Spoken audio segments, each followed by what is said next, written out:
Hello there, and welcome back to War Thunder, to my first tank review in patch 1.99, and it is a premium, the T-69 2G. Now, first of all, I want to apologize for the lack of content right when the patch dropped, because I had some technical difficulties. Then I had some, duties in real life that were, believe it or not, more important than War Thunder. Yes, believe that. So I was then also trying to do this tank review, and then my PC said, nope, he won't render it, or he stopped at 10%, and whatever I tried salvaging the footage didn't work, so I had to redo it all. I have no idea where it is. Let's hope that it works this time. Anyway, back to the tank. T-69 2G, Chinese, rank 6 premium of battle rating 8.7. The first question, is it better than the T-62 number 545? And I will compare them side by side, obviously, when it comes to the comparison segment of the video. But to put it into a nutshell, it is somewhere between a Eastern tank and a Western tank, if that makes sense. So if it is the best of both worlds, we'll have to see. It doesn't win 100% completely over T-62 in any aspect, and I'm not just talking here about the battle rating, but overall it feels more dynamic, it feels more usable.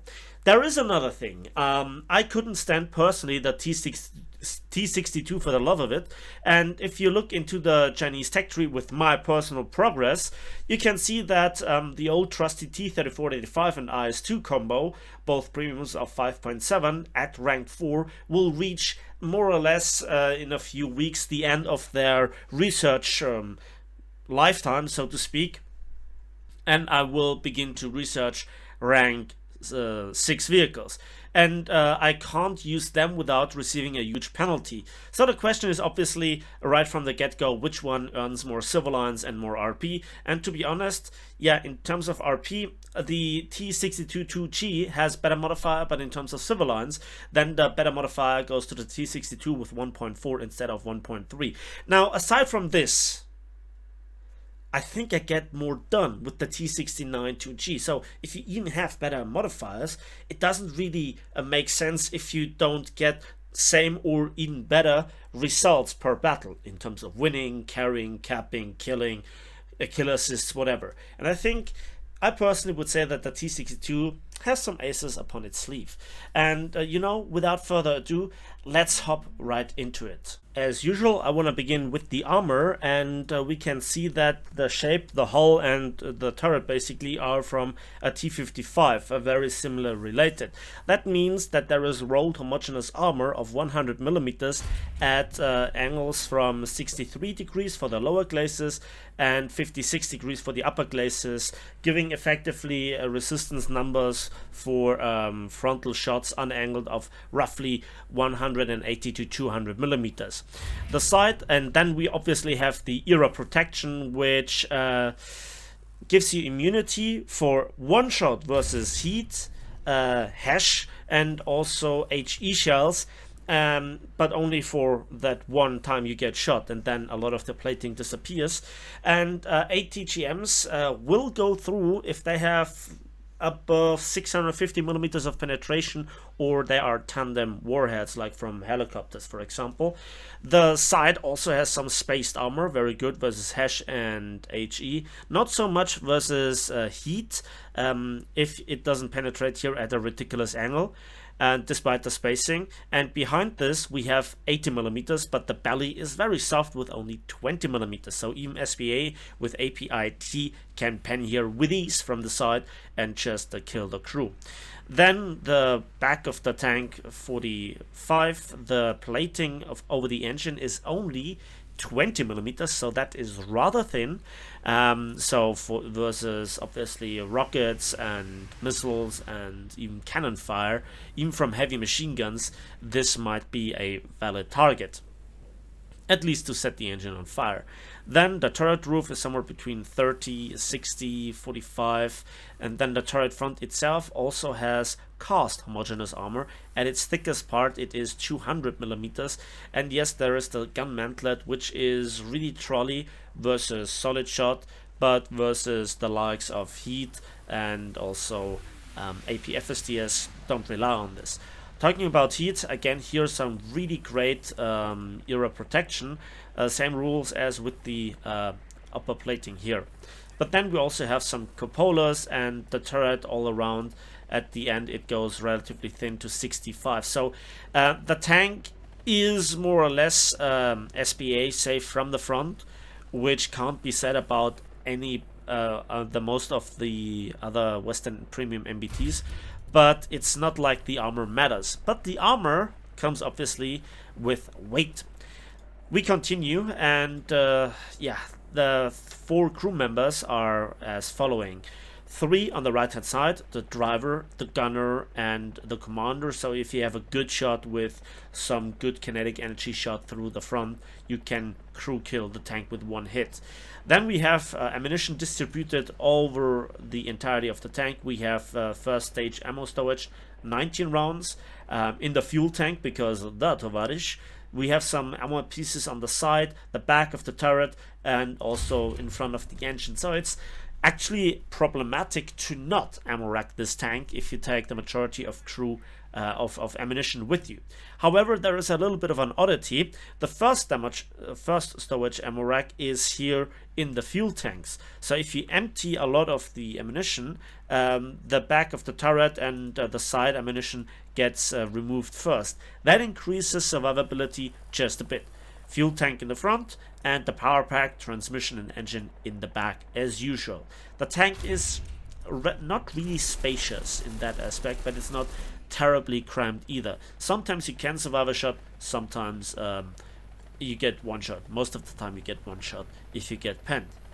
So now let's continue with the comparison. So now let's have a look at the statistics by themselves, and there you can see the first top part is basically Soviet tank design, whereas then the lower part reflects a little bit the more Western meta tanks.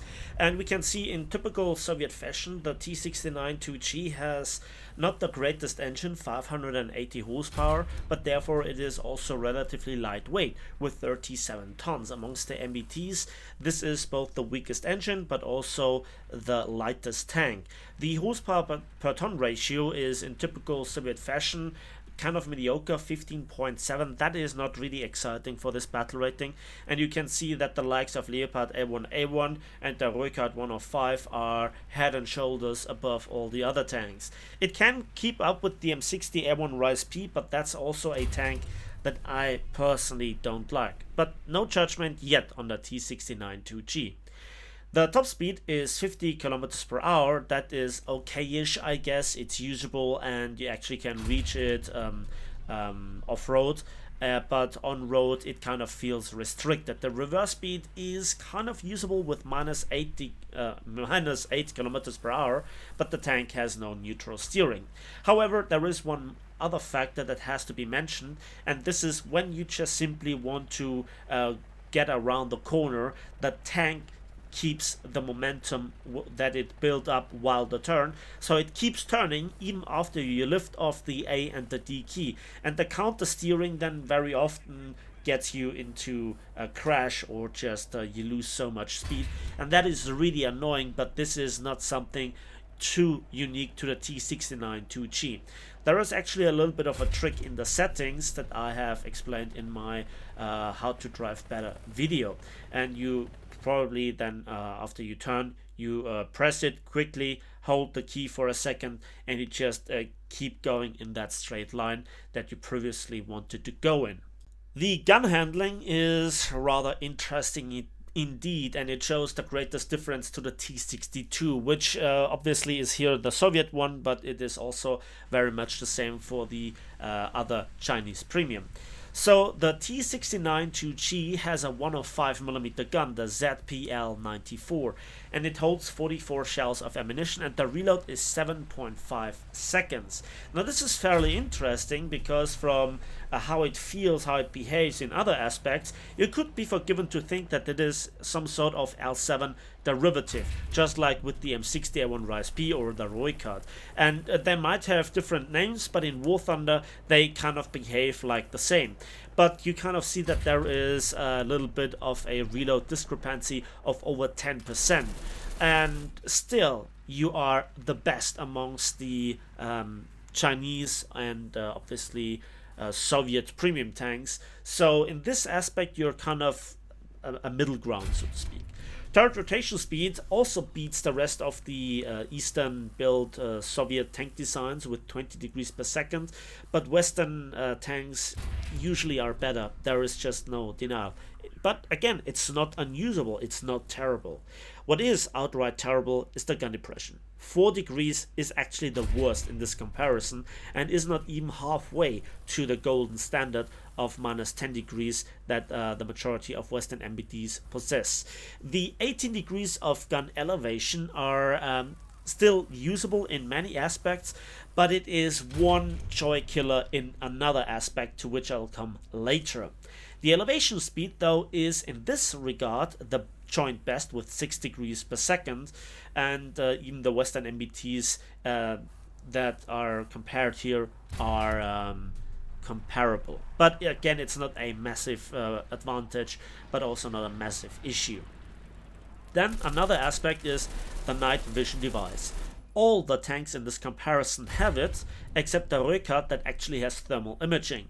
And I cannot point this out enough that I feel kind of exposed, naked, and in a disadvantage when facing tanks that have thermal imaging and I don't, even in bright daylight, when you have the sun against you, when you just have to observe ridge lines or bushes at longer distance. Thermal imaging is just such an advantage, and this tank doesn't have it, but the T-62 doesn't have it as well.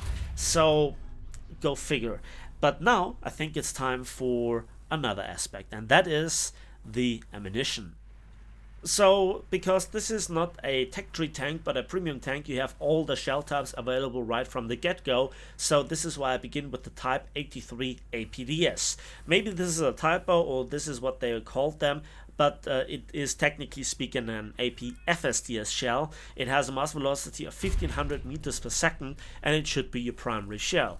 Now, there are numerous reasons for this. You can shoot through bushes, fences, trees with ease, even through some houses. ERA doesn't bother you versus composite armor. It also has a lot of better capabilities than chemical energy based warheads. And you know, with 351 millimeters of penetration, it is amongst the best, especially in this comparison. But where it really stands out, especially versus the other Warsaw packed tank designs or Soviet tank designs, is the pen value at 60 degrees angles of attack, and there it's just outright the best. And with 203 millimeters of penetration at 60 degrees angles of attack, you really can lol pen a lot. And this at battle rating 8.7, and you even beat the likes of Leopard A1A1, Röykart 105. There are some tanks, for example the German premium, the Leopard A1A1 L44, that beats even that, but you get the idea. It's a really capable tank. The second shell type is the Type 83 hash round, and it has a rather low mass velocity of 750 meters per second. That's literally half the mass velocity, and it has a penetration of 127 millimeters, but against any angle and at any range. This looks like a very old stat card to me, before the hash rework. So it is not always that useful versus Aero and composite and spaced armor. It is really helpless, but when hitting lightly armored vehicles it can cause hull break, and you might be able to lob it over a ridgeline or into cupola, where it actually then has some devastating post-penetration damage effect. It's very situational. It's down to your personal preference. It has its moments, but most of the times it's just a secondary or backup shell. The third shell type is the Type 83 Heat, aka Heat FS round, and this again looks like a Western MBT shell. 400 millimeters of penetration, 1200 meters per second mass velocity, so it's even a bit more, and it is great to hull break lightly armored vehicles, SPA, lightly armored tank destroyers that are susceptible to hull break, and also to have raw penetration over long distances. But versus composite armor, chemical energy based warheads are usually weaker than kinetic energy rounds, and also you can't shoot through obstacle bushes, trees, fences, whatever, and that is a bit of a shame. But again, at least you have kind of the option to fire it. And again, it kind of, for me personally, confirms it that this in fact is a L7 derivative gun, because the ammunition is just so similar, although we have seen some recent reworks. The fourth and last shell type is the DTB1 HEVT High Explosive Variable Time Fuse shell. And this is one of those shells that I had hopes for to be really great. Does it work? Yes. Is it amazing and guaranteed to slap those helicopters out of the sky or snipe planes at long ranges? Not really. You still have to aim carefully. Sometimes it does damage, sometimes it does no damage. You still have a active arming distance of 500 meters, a trigger radius of 13 meters, and with 1.66 kilograms of TNT equivalent bursting charge, you have a maximum amount of 21 millimeters of penetration against any angle and at any distance. But you know, helicopters have become so tanky that sometimes it takes multiple shots, and even if you set them on fire, they just can go for the YOLO revenge suicide kamikaze run. It is, you know, in conjunction with the heavy machine gun, it is decent. But again, the gun handling and the reload are not really that great to support this shell type. It's absolutely nice to have, and whenever the opportunity arises that I can combat a helicopter, because death to helicopters, I will switch ammunition type, but that requires clearing the barrel. That gives your position away. Then very often you're the primary target. Till you have the shell reloaded, all the rockets, missiles, and gunfire kicking up the dirt deny you the vision. Then you don't have the greatest reverse gear. The aero protection helps you versus the first miss, but not versus, or first hit, and not the second one. And on top of this, very often then you get spotted by tanks as well, and then very often I just got rocked tank kills that I then could have killed instead, and then that requires switching back to APF STS. So it's tricky, but if you are more a person that tries to snipe, that tries to be the second line support tank, then this is definitely a shell that I can highlight and recommend. Try it in a custom battle, try it a little bit in the test drive if possible, but this is it's not like from one of the Abrams tanks that also has it, because it lacks just the bursting charge, it lacks the reload, it lacks the muzzle velocity, and that is just not what I think is an absolute win shell. But I definitely had some fun trying it out, and whenever I sniped the helicopter with it, it was great success indeed, comrade. So that has been the ammunition, and this now brings us to the end, where I think I have to get a verdict for the tank. So now, can I full-heartedly recommend this tank? Do I say this is the best tank for both veterans and new players? Is China overall a desirable nation? What will bring the meta in the future? Will there be more compression? Will there be more overpowered other nations' premiums in the future that make this tank even less desirable than it is right now? I cannot answer this question. War Thunder is a constantly changing, very dynamic game. Sometimes in its favor, but most of the time not in its favor. On the other hand, there is a little bit of a tragic story with this tank. I like the character. I like that the tank has some limitations, and maybe, just maybe, the tank is slow enough that it appears in the right spots at the right time to have an easy shot at the enemy. I had definitely more fun in this tank than I had with some other tanks that are, obviously speaking, or objectively speaking, better with their statistics, that are faster, that have better guns, better reload, better gun handling, etc. But at the same time, the tragedy is that the sales of this tank, because of its limitations and its undeniably not all that great reputation, will be not as good as with some of the other premium tanks, such as the XM1 or the Leopard A1A1 L44. And then Gaijin will look at the numbers, and they will come to the conclusion that it's better for them to make a quick buck with just selling yet another overpowered premium that will dictate the meta, such as the XM1 when it was first introduced, and many other tanks. One of the oldest examples is, for example, the IS-6, to go a few years back down the line.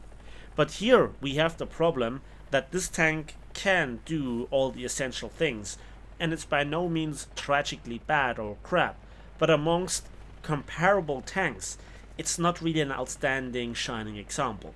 And again, if you are looking at this tank and you have to imagine, do I have to play with this tank not just a couple of dozen games, but hundreds, maybe some thousands games to get the civil lines and the RP necessary to even obtain the vehicles that I have unlocked?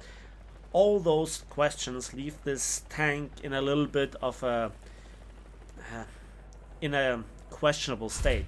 It's definitely not bad, but if you compare it to some other premiums, it's just not that desirable. Yet I personally like it, but what I personally like is a subjective opinion, if you will. My objective look in it says there are better tanks, and it doesn't even have the maximum civil line modifier, so I cannot recommend it. But if you have shied back from the T-62 to purchase it, and you always have looked at China and you're right at the edge, maybe this tank, for the few of you that think like this can be the decisive factor to get your feet wet in that ocean of copy-paste vehicles that China is. But for all intents and purposes, I have to say, what you like and what you dislike and what you truly think of this tank yourself, I hope that I have given you all the necessary information to make your own mind up. And with having said this, that's all that I can tell you about this tank. It's up to you. It's not a clear cut between bad and good. It is a bit more of a more complex question with this tank. And maybe that is just another point where I just think about this tank as being just a bit different from the ocean of copy-paste premium tanks that we have in the game, or outright overpowered premium tanks that we have in other nations. But just a handful of people are thinking like me. If you just want to have an extremely good premium, there are definitely better tanks for the same amount of money. And that's it for me today, finally. So thanks for watching, thanks for listening. I hope you found this video informative. Again, sorry for the delay in the amount of content over the past couple of days since the patch dropped. And I hope that you give this video a like nonetheless. Subscribe if you want to see more. And we'll see each other on the waves, in the skies, and on the battlefields of War Thunder.